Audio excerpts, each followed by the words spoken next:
You've spent 3 hours on your phone and you can't remember a single thing you watched. But ask you to read for 15 minutes and your brain treats it like physical labor. You can scroll through hundreds of videos without blinking, but open a textbook and suddenly you need a nap, a snack, and to reorganize your entire room. Your phone lights up and you check it instantly, no thought required. But sitting down to learn something that could actually change your life? That takes willpower you don't have, motivation you need to manufacture, discipline you're convinced you're missing, and now you're Googling how to focus instead of actually focusing. If your brain can binge an entire series without trying, why does learning feel like pulling teeth? If you can remember TikTok sounds word for word, why can't you remember what you studied yesterday? You think it's about discipline? You think you're lazy, distracted, broken in some fundamental way? You think other people have some magical ability to just sit down and learn? But what if learning isn't boring? What if your brain's reward system has just been hijacked by something more powerful? And what if, right now, every minute you spend scrolling is actively rewiring your brain to make real learning feel impossible? Neuroscientist Dr. Anna Lembke at Stanford Medical School found that when you're exposed to highly stimulating content repeatedly, your brain's baseline dopamine levels actually drop. Not temporarily, structurally. Your brain physically adjusts its chemistry to compensate for the flood of artificial rewards, which means the things that used to feel naturally rewarding, reading, learning, creating, now feel like they're not enough. If you could see what happens in your reward circuits every time you pick up your phone, would you still call it just a quick break? The truth is, learning isn't less rewarding than social media. It's just been outcompeted by something designed in labs to be chemically irresistible. But here's what changes everything once you understand how your brain's reward system actually works. The same mechanisms that make scrolling addictive can make learning magnetic.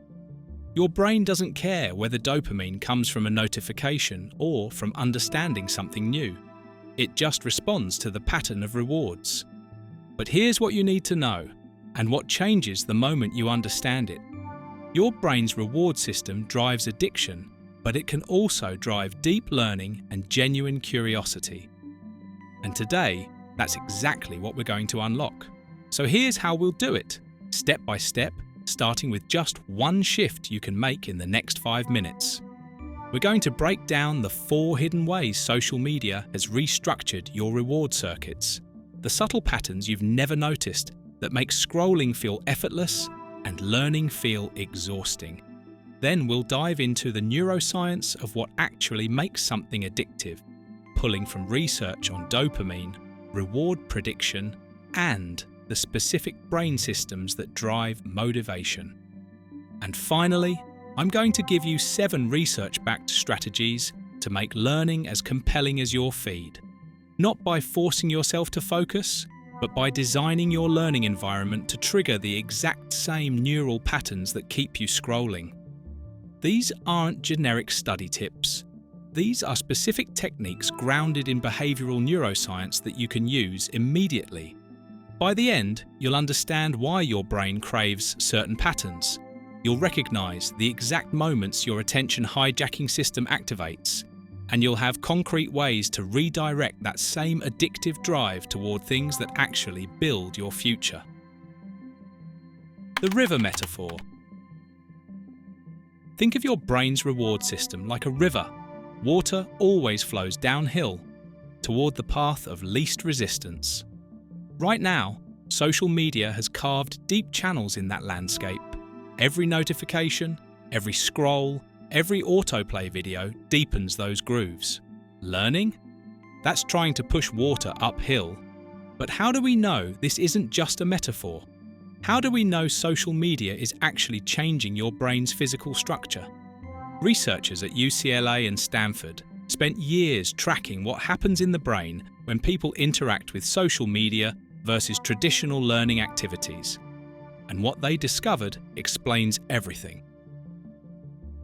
The research behind the addiction. In 2019, Dr. Anna Lembke at Stanford Medical School published research showing that repeated exposure to highly stimulating digital content creates what she calls dopamine deficit state. When you flood your brain with easy rewards constantly, your baseline dopamine levels don't just drop temporarily, they drop structurally. Your brain physically adjusts its sensitivity to compensate for the artificial flood, which means the things that used to feel naturally rewarding now register as boring, unstimulating, not enough. Then neuroscientists at the Max Planck Institute in Germany tracked students for 3 months, measuring brain activity while they used social media versus while they engaged in focused learning. They found something striking. After just 6 weeks of heavy social media use, the brain regions associated with sustained attention showed measurably decreased activation during learning tasks. The prefrontal cortex, your focus and planning center, literally became less responsive. But here's where it gets interesting. Dr. Trevor Haynes at Harvard's Department of Neurobiology explained that social media platforms use something called variable reward schedules, the same mechanism that makes slot machines addictive. Your brain doesn't know when the next interesting post will appear, so it stays in a constant state of anticipation. That uncertainty creates more dopamine release than predictable rewards ever could. This is what you've been up against. Not lack of willpower, not some character flaw, an entire multi-billion-dollar industry reverse engineering your brain's reward circuits to keep you engaged. Your brain isn't broken. It's just been trained by the most sophisticated behavioral engineering in human history. This is what you've been experiencing, and you can see this pattern in your own life. Problem 1. Intermittent reinforcement. This is intermittent reinforcement at work. You scroll because you never know what you'll find. Sometimes it's boring, sometimes it's hilarious, sometimes it's shocking. That unpredictability keeps your brain in a heightened state of anticipation. Every scroll is a tiny gamble, and your dopamine system loves gambling. You've felt this. You know the video is probably mediocre, but you swipe anyway because maybe this one will be the one that hits. You don't enjoy most of what you see, but you can't stop checking because your brain is hooked on the possibility of reward, not the reward itself. Compare that to learning. You open a textbook and you know exactly what you're getting. Information presented in a predictable sequence. No surprises, no anticipation, just steady, reliable content. Your dopamine system registers this as boring, not because the information isn't valuable, but because there's no uncertainty to drive anticipation. Problem 2. The instant gratification loop. Then there's the instant gratification loop. Social media gives you rewards every few seconds. Like, comment, new post, notification. Each one triggers a small dopamine spike. Your brain learns that picking up your phone equals immediate reward. No delay, no effort, just instant chemical satisfaction. Psychologist Dr. Larry Rosen at California State University found that the average person checks their phone every 12 minutes, and most don't even realize they're doing it. Your brain has automated the behavior because the reward is so consistent and immediate. But learning requires sustained effort before you get any reward. You might study for 20 minutes, an hour, even days before you feel like you've understood something. You have to delay gratification. Hold focus. Trust that the reward will eventually come. Your brain, calibrated for instant hits, experiences this delay as frustration. So it redirects you back to your phone, where rewards come fast and easy. Problem 3. Social validation as fuel. But intermittent rewards and instant gratification feed into something even more subtle: social validation as fuel. Every time you post something and people respond, you're not just getting dopamine from the content, you're getting it from belonging, from being seen, from mattering to other humans. Dr. Naomi Eisenberger at UCLA discovered that social rejection activates the same brain regions as physical pain. Your brain treats social connection as a survival need. Social media has weaponized this. It gives you constant microdoses of social validation, enough to keep you coming back, but never enough to truly satisfy. You refresh to see if anyone liked your post. You check comments to see if people care about what you said. You measure your worth in reactions and shares. And your brain has learned that your phone is where validation lives. Learning, by contrast, is mostly solitary. You sit alone with information. No one's watching. No one's reacting. Your brain doesn't get that social reward hit, so even when you're learning something genuinely valuable, it feels emptier than scrolling because there's no audience validating your effort. Problem 4. The cognitive load mismatch. And here's the pattern most people never notice: the cognitive load mismatch. Social media is designed to be effortless. The platform does all the work. It curates your feed, autoplays the next video, predicts what you'll like. You don't choose what to focus on. The algorithm chooses for you. Your brain just passively receives. This requires almost no cognitive effort. You're not planning, analysing, or making decisions. You're just reacting. And your brain interprets low effort as low cost, which makes the behaviour more likely to repeat. But learning requires active engagement. You have to choose what to focus on. Decide what's important. Make connections between ideas. Hold multiple concepts in your mind simultaneously. This takes significant cognitive effort. Your prefrontal cortex has to work, and after hours of training your brain on effortless scrolling, asking it to suddenly engage that much cognitive machinery feels like shifting from neutral into fifth gear without using the clutch. Your brain resists because it's been conditioned to expect low-effort input. Why this isn't your fault? Your attention isn't weak. It's just been trained on a completely different reward schedule than the one learning requires. This isn't your fault. Your brain is responding exactly as it was designed to, seeking rewards along the path of least resistance. But why does your brain work this way? Why is it so easy to hijack? Because your reward system wasn't built for the digital age. It was built for a world where rewards were scarce, effort was necessary for survival, and novelty often meant the difference between eating and starving. Understanding this gives you power over the pattern. Start with evolutionary mechanisms. Your dopamine system evolved in an environment where rewards were rare and required significant effort.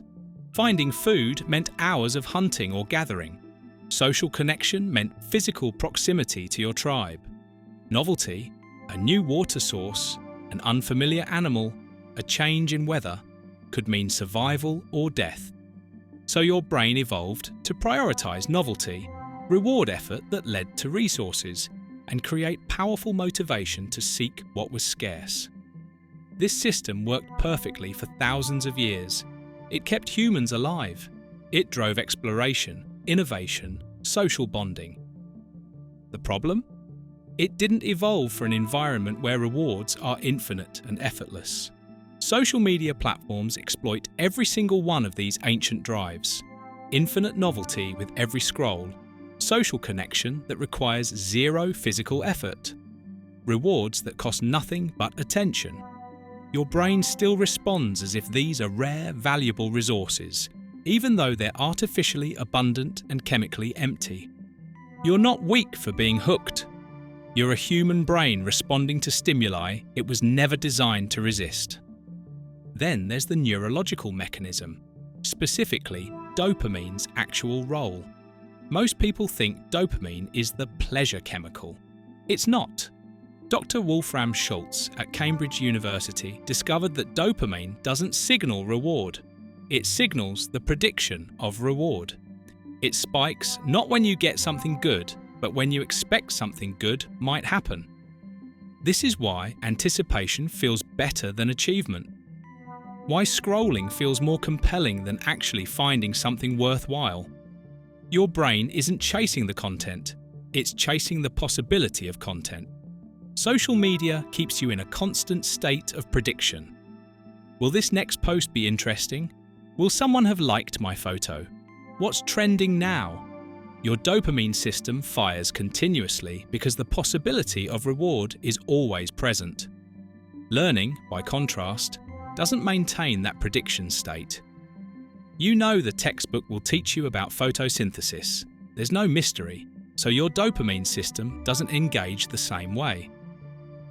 Root cause: neuroplasticity. But here's the mechanism that makes this even harder to escape. Neuroplasticity means your brain physically rewires based on what you repeat. Every time you pick up your phone when you're bored, stressed, or avoiding something difficult, you strengthen the neural pathway connecting discomfort to phone checking. Every time scrolling relieves that discomfort, even temporarily, you reinforce the loop. Dr. Judson Brewer at Brown University explains this as reward-based learning. Your brain creates associations. Boredom leads to phone leads to relief. Stress leads to scroll leads to distraction. Difficult task leads to avoid leads to comfort. These pathways become automatic.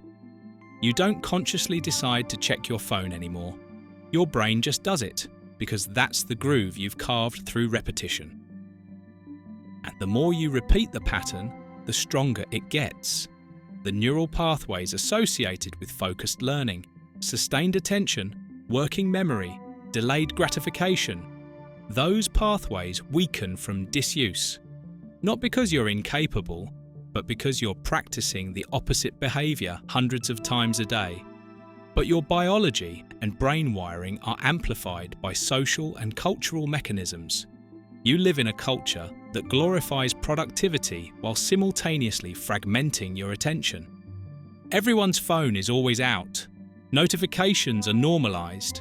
Constant availability is expected. You're socially rewarded for being responsive, for knowing the latest trends, for participating in every platform. And here's what makes this culturally reinforced. Distraction is profitable. Social media companies make money by keeping you engaged. The longer you scroll, the more ads you see. So they employ behavioral psychologists, neuroscientists, UX designers, entire teams dedicated to making their platforms as addictive as possible.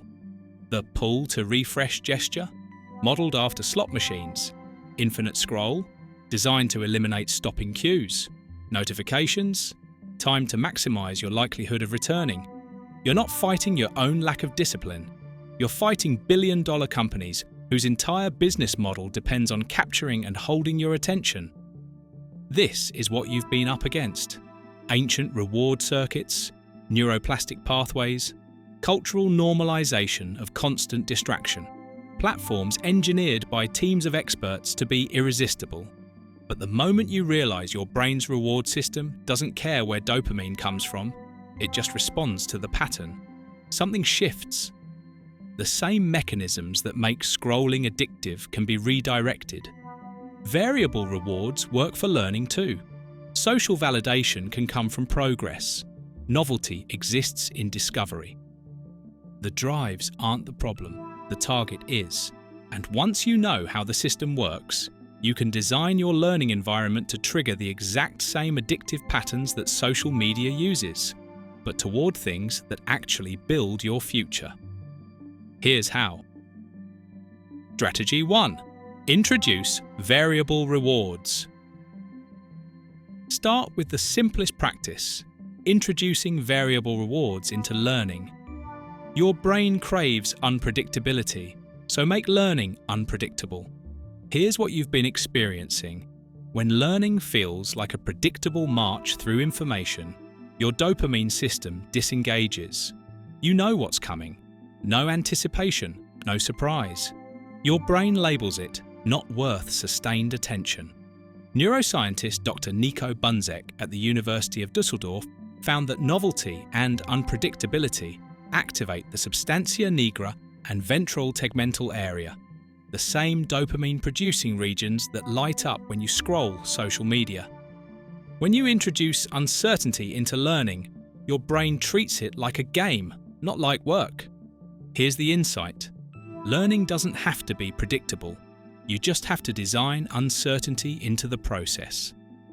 Simple action. Instead of reading a chapter straight through, turn it into questions first. Look at the headings and subheadings, then guess what the section will teach before you read it. Your brain now has something to predict, confirm, or be surprised by.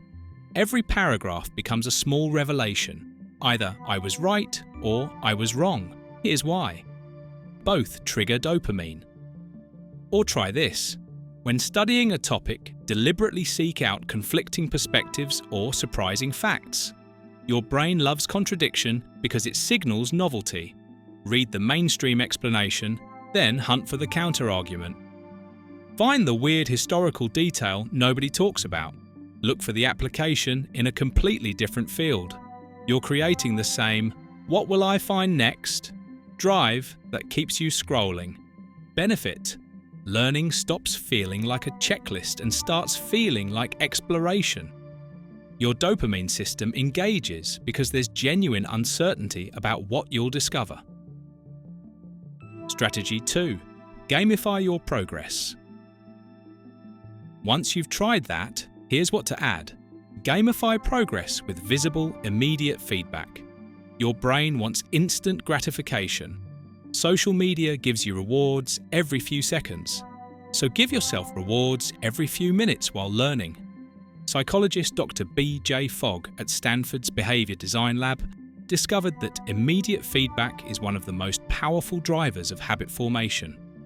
When your brain performs an action and immediately sees a result, it creates a tight association between behavior and reward. The shorter the delay, the stronger the connection. You've been trying to sustain motivation through distant goals. I'll understand this eventually. Your brain doesn't respond to eventually. It responds to now. Here's the reframe. Make progress visible in real time. Use a physical tracker. Check off every page you read, every problem you solve, every concept you understand. Not at the end of the study session. Immediately. The second you finish one unit, you mark it. Your brain gets a hit of completion. Or create micro-challenges with instant win-loss feedback.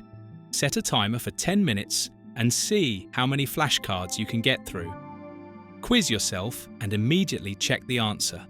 Explain a concept out loud, then verify if you were right.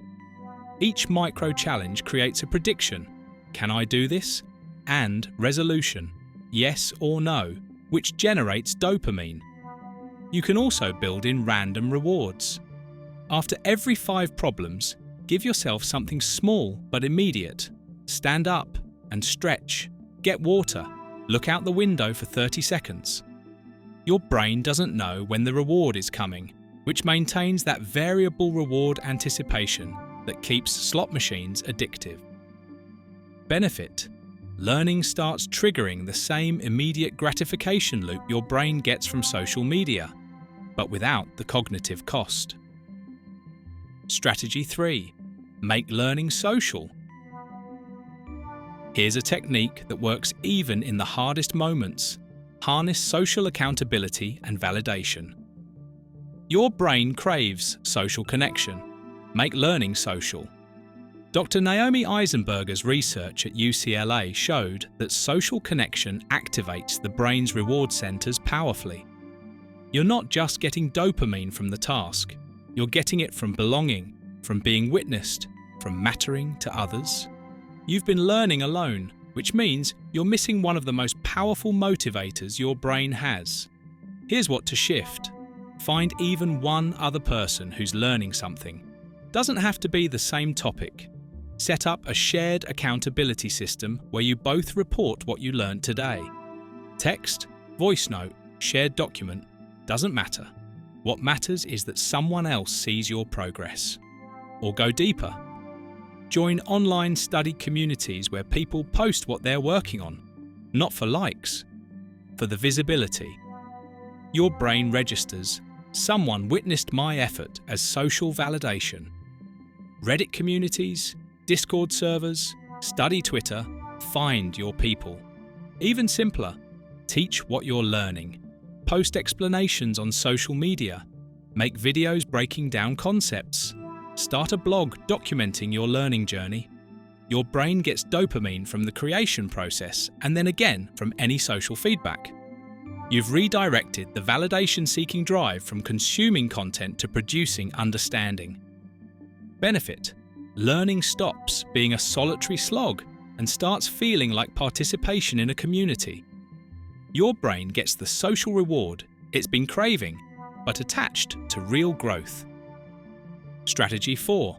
Create curiosity gaps. Another powerful practice is creating curiosity gaps before you learn. Your brain's dopamine system fires strongest in anticipation of reward, not during the reward itself. So build anticipation before you study. This is the exact mechanism social media uses.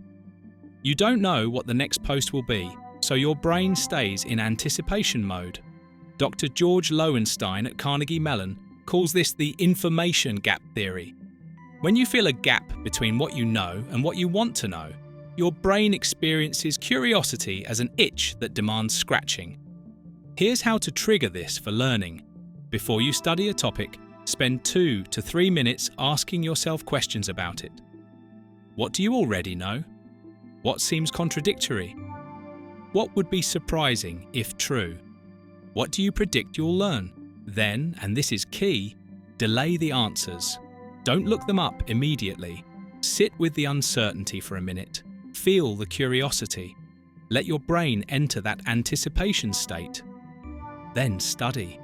Your dopamine system will be primed to receive the information because you've created a prediction that needs resolution. Or try this. Read the conclusion of a chapter first, or watch the last 5 minutes of an educational video. Your brain now knows where it's going, but not how it gets there. That how becomes the gap that drives engagement. Benefit: you start learning sessions already in the same neurological state you experience when you're about to find something good on your feed. Strategy 5. Reduce friction. Here's a strategy that flips everything. Make learning lower effort by reducing cognitive friction. Social media is effortless because everything is optimized for minimal cognitive load. So make learning easier. This sounds counterintuitive. You think learning should require effort. But Dr. B.J. Fogg's research shows that behavior follows the path of least resistance. If learning feels too hard, your brain will redirect to something easier, like your phone. The reframe: effort isn't the goal, progress is. Remove unnecessary friction and your brain will choose learning more often. Simple actions: prep your learning environment in advance. Have materials ready. Remove decisions about what to study. Plan it the night before. So when you sit down, there's zero friction between sitting and starting. Use the 2-minute rule. Commit to just 2 minutes. Your brain can handle 2 minutes. Once you start, momentum often carries you forward, but even if it doesn't, 2 minutes is better than 0. Or lower the activation energy. Listen to educational podcasts while doing mindless tasks. Watch educational YouTube during meals. Read on your phone when you'd normally scroll. You're meeting your brain where it is, seeking easy input but redirecting the content. And use environmental design. Put your phone in another room when you study. Literally increase the physical effort required to check it. Meanwhile, make learning materials immediately accessible. Textbook on your desk. Notes app open on your laptop. Your brain will follow the path of least resistance, so design that path toward learning, not distraction. Benefit: learning becomes the easier choice more often, which means you do it more, which strengthens the habit. Strategy 6. Reframe effort. Here's a practice that changes your relationship with difficulty. Reframe effort as the mechanism of dopamine, not the obstacle to it. Your brain releases the most dopamine not when things are easy, but when you overcome challenge. The struggle itself becomes rewarding once you understand this. Dr. Andrew Huberman at Stanford explains that dopamine is released in response to effort when you believe the effort is meaningful. Your brain rewards you for pushing through difficulty, but only when you frame the difficulty correctly. You've been experiencing effort as punishment. This is hard. I hate this. Why is this so difficult? That interpretation triggers stress response. Your brain wants to escape. Here's the linguistic reframe. This is hard, which means my brain is growing right now. Difficulty isn't a sign you're failing. It's a sign you're at the edge of your current ability, which is exactly where neuroplasticity happens. The challenge is the point. Try this. When you feel learning getting difficult, pause and explicitly acknowledge. This feeling of strain is dopamine being released. My brain is rewarding me for this effort right now. You're not lying. Dr. Huberman's research confirms that the subjective interpretation of effort changes the neurochemical response. When you view effort as productive, your brain releases more dopamine during the effort, not just after completion. Or practice celebrating the process, not just outcomes. Every time you push through a hard problem, acknowledge it out loud. That was difficult, and I did it anyway. Your brain hears this as reward-worthy behavior. You're training your reward system to value the struggle. Benefit?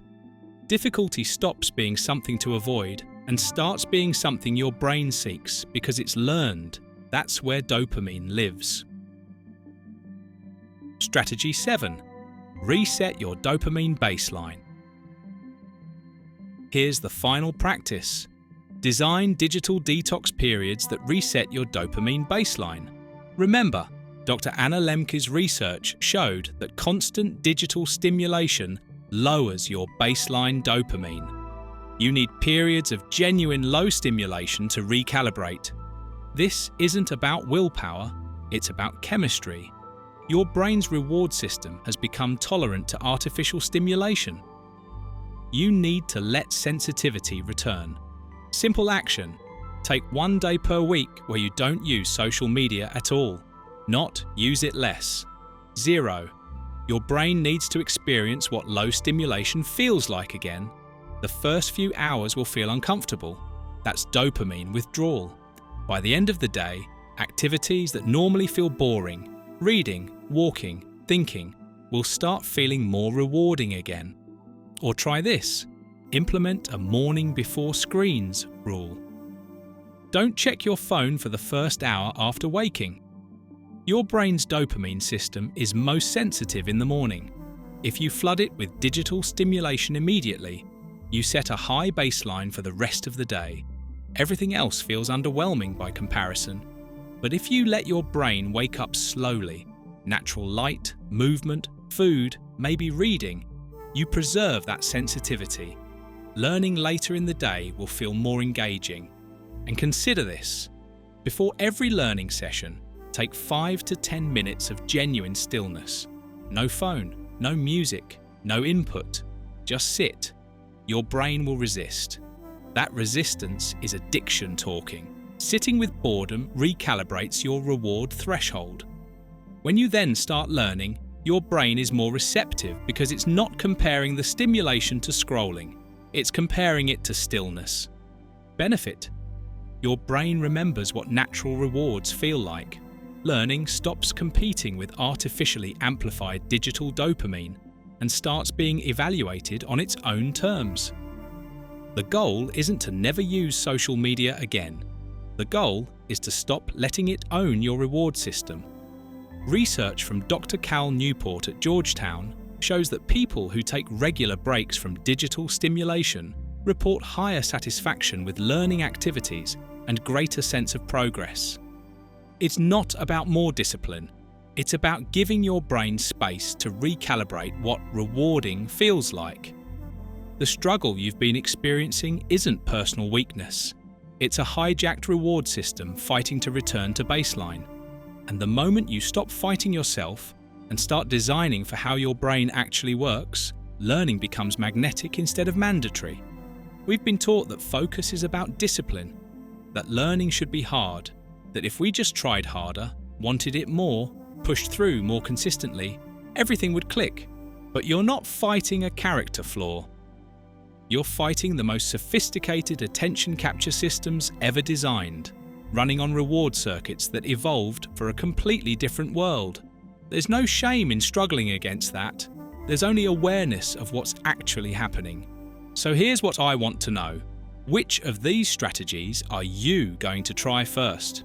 Will you gamify your progress, introduce variable rewards, make learning social, or take that digital detox day to reset your baseline? Drop a comment with the one technique that resonated most. And if you've already tried reclaiming your reward system from digital platforms, share what's actually working for you. Normalizing this struggle matters.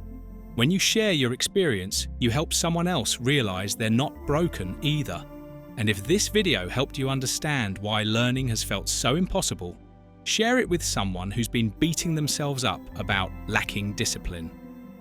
Sometimes, the most powerful thing you can do is show someone they're not failing. They're just playing a rigged game. That shift in understanding is everything. Subscribe if you want more content that explains how your mind actually works, so you can stop fighting yourself and start working with the system you've got. Try one technique this week, just one. See what happens when you stop trying to force focus and start designing for the reward system you actually have. What's the hardest part of learning for you right now? The starting, the sustaining, or the competing with the constant pull of your phone? Have you noticed your attention span changing over the years? Your brain isn't broken. It's just been trained on the wrong reward schedule. But every time you choose learning over scrolling, every time you introduce uncertainty into information, every time you make progress visible and immediate, you're carving new neural pathways. You're teaching your reward system that growth feels better than distraction. The river can flow in a different direction.